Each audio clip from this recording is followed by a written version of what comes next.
Bonjour, c'est le retour de Jean Smart, la nurse. Je dis ça parce que dans les dernières vidéos, écoutez, c'était Pâques, fait que c'est plus le passionné de Jésus qui a parlé. Mais là, je voulais rebondir un peu sur l'actualité. On parle beaucoup des CHSLD ces temps-ci. Et il y a beaucoup de choses qui sont difficiles à comprendre si on n'est pas dans le milieu. Hein, il y en a des privés, il y en a des publics. Il y a des petits centres, il y a des grands centres. La réalité est extrêmement différente d'un centre à l'autre. Il n'y a pas de la COVID partout non plus. C'est pas parce que c'est la catastrophe à quelque part que c'est la catastrophe partout. Moi, aujourd'hui, je veux expliquer un petit peu pourquoi je pense qu'il manque de personnel. Ça, c'est très répandu dans les centres d'hébergement. Et j'y vois deux principales raisons. La première, c'est que quand on engage quelqu'un, souvent ce qu'on lui donne, c'est un 8-28. 8-28, ça veut dire on garantit 8 quarts de travail par 28 jours, donc 4 semaines. On appelait ça avant un 4-14. Au moins, on te le garantit en 2 semaines. En fait, ça veut dire une moyenne de 2 quarts de travail par semaine. Pour moi, c'est catastrophique. C'est un manque de respect parce que ça ne permet même pas de payer son loyer, faire 2 chiffres semaine.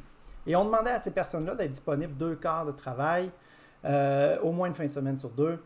Alors, on demandait beaucoup, on donnait bien peu.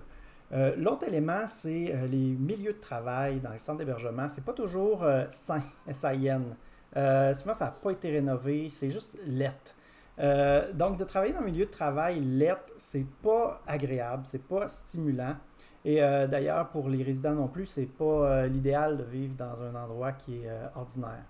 D'après moi, si on donne des meilleurs postes, si on offre des milieux plus agréables, ça va aider beaucoup à avoir du personnel. Je vais encourager ceux qui se demandent s'ils devraient faire carrière dans le domaine de la santé. C'est des emplois extrêmement nobles. Il y a des gens de cœur dans ces milieux-là. Et aussi, la clientèle, je veux dire, les patients, les résidents en hébergement, écoutez, c'est une clientèle extraordinaire. Alors que nous, quand on est malade, on est à l'hôpital, on est là pour recevoir des soins.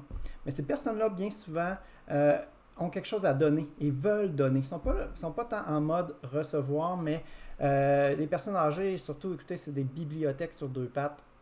Ils ont tellement à donner, tellement à partager.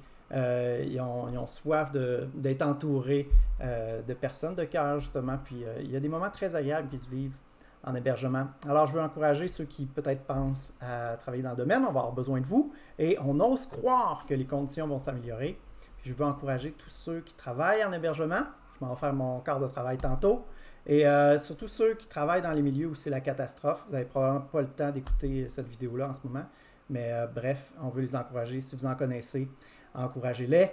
Encouragez-les à prendre soin d'eux, à dormir, puis à faire tout ce qu'ils disent à leurs patients de faire. Bien s'alimenter, faire de l'activité physique, des choses comme ça. Fait que, on lâche pas, on lâche